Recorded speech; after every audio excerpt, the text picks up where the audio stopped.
코로나 이전과 이후에 우리의 삶은 굉장히 많이 크게 달라질 것으로 저희가 예상을 하는데요. 우리 삶의 변화는 어떤 모습으로 다가오게 될까요? 또 저희는 어떤 준비를 해야 될까요? 방역 로봇 사업단이라는 걸 만들었습니다. 네. 현재 의료인 중심 체계의 이런 방역 사업을 우리 로봇이 들어가서 좀 도와줄 수 있는 부분이 어떤 게 있을까를 몇 개 이제 고민을 했습니다. 그래서 검체 작업을 좀 도와줄 수 있지 않을까. 그래서 이제 그런 거를 저희가 한번 지금 열심히 아이디어를 내고 있고요. 확진자가 생기는 거 동선 추적하는 게 굉장히 어려운데 AI 기술 뭐 이런 것들을 좀 투입해가지고 좀 컴퓨터가 좀 찾아줄 수 있지 않을까 이런 부분.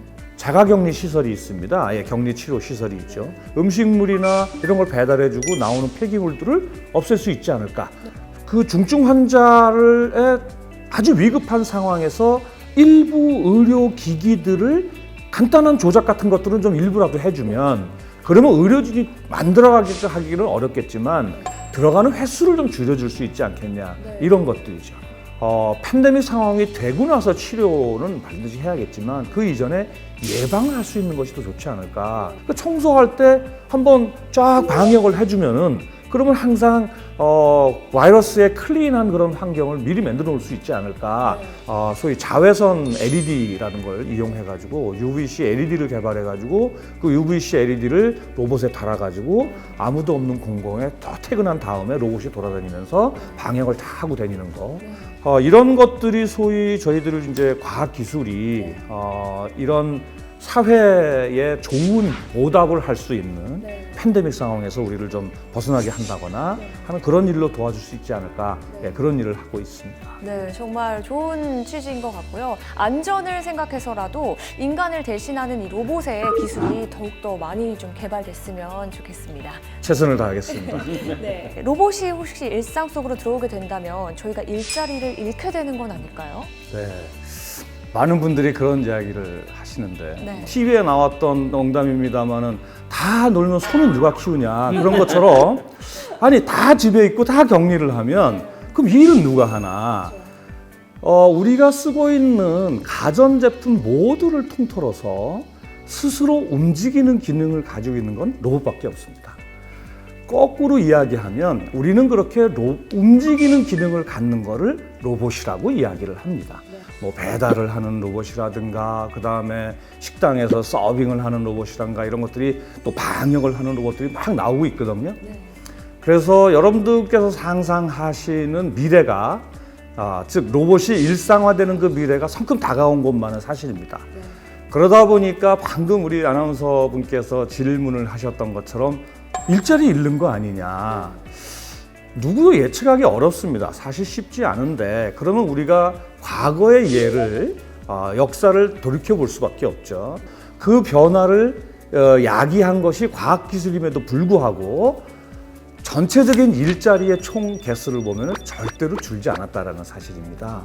따라서 일자리를 잃는 것을 걱정하실 것이 아니라 나는 새로운 기술의 변화를 어떻게 내가 습득을 해서 새로운 일을 찾아가겠느냐라고 하는 쪽으로 우리는 포커싱을 맞춰야 되는 거고 그런 관점에서 저는 곽 교수님이 말씀하시는 이 탤런트 헤게모니, 인재 양성이라고 하는 것이 정말 우리가 중요한 거고 국가, 정부에서 고민해야 될 것들은 바로 이런 인재 양성, 어떻게 새롭게 생기는 일자리를 우리가 아주 흔쾌히 선제적으로 미리 학습하고 공부해서 맞아들일 수 있겠냐고 하는 이런 쪽으로 고민을 하고 그런 쪽으로 정책 지원을 해야 된다고 저는 생각합니다.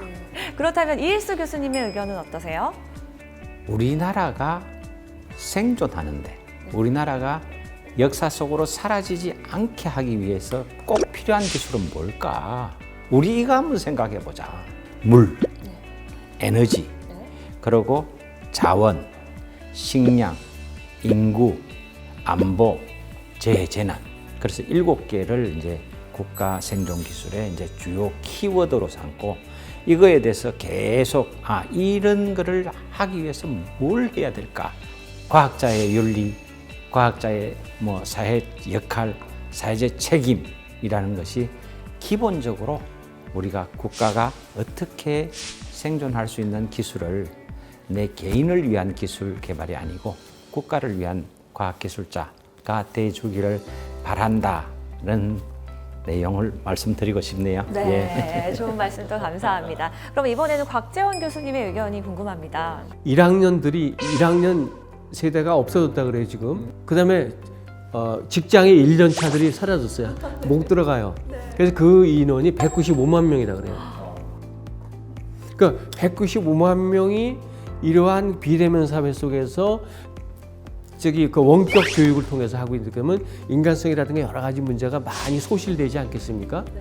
그렇다고 한다면 이런 시대에 맞는 교육을 어떻게 할 것인지 아까 말씀드렸지만 개별화되고 분산화되고 원격화되는 이런 시대 그 시대 속에서 인재의 상은 뭐고 그게 맞는 교육의 그 방식은 어떻게 달라질 것인지 그러니까 다시 말해서 일하는 방식과 교육의 방식이 다 달라져야 된다는 거죠. 그렇기 때문에 이럴 때일수록 4차선 혁명이 심화되고 팬데믹이 만연화되고 위드 코로나 이런 시대가 같이 갈수록 시간이 흐를수록 우리는 이러한 그 교육 혁신이라든가 일하는 방식의 그 혁신 이런 것들이 필요하지 않냐 생각합니다. 네. 한번 생각해 보세요. 현대자동차의 최대 라이벌이 어디라고 보십니까?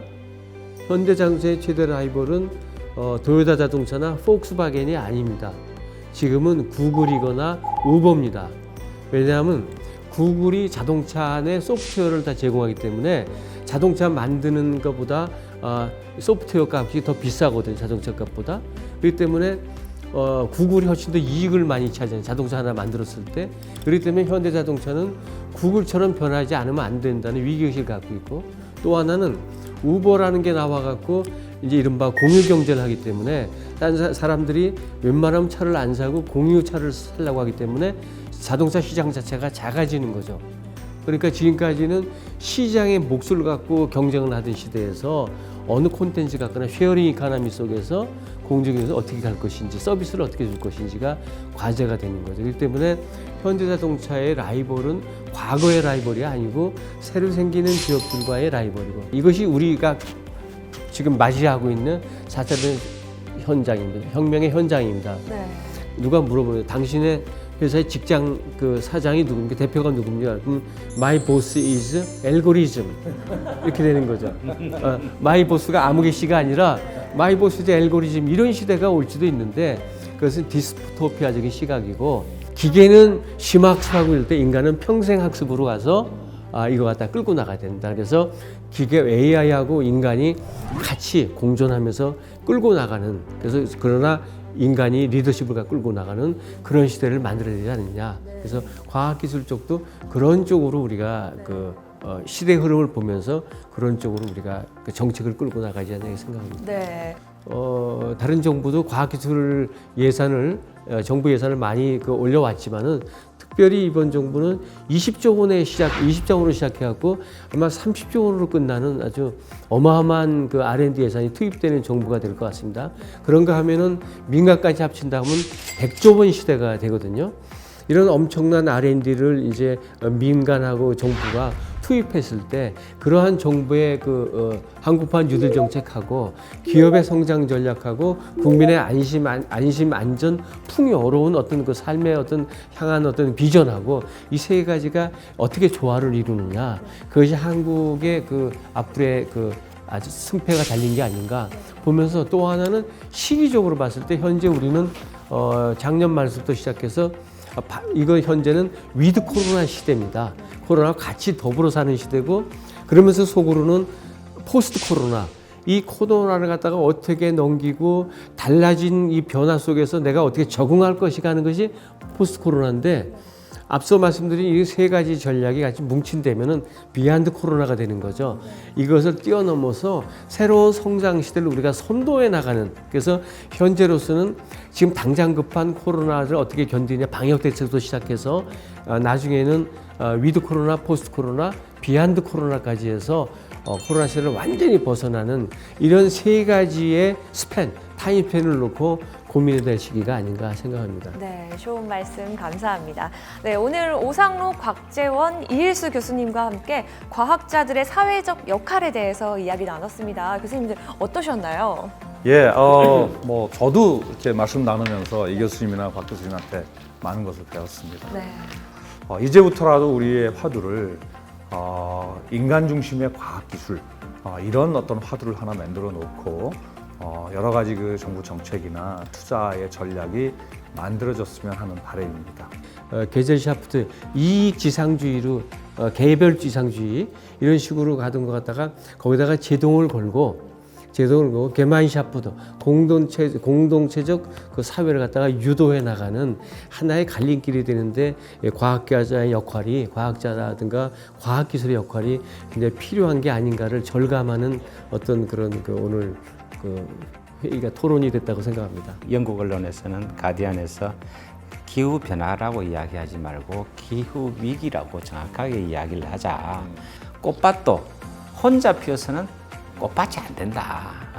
그래서 꽃밭은 니도 피고 나도 피고 나도 피었을 때 그게 화려한 꽃밭이 되지 않느냐. 아니면 한 개 혼자 피어서는 그냥 잡초일 수도 있다.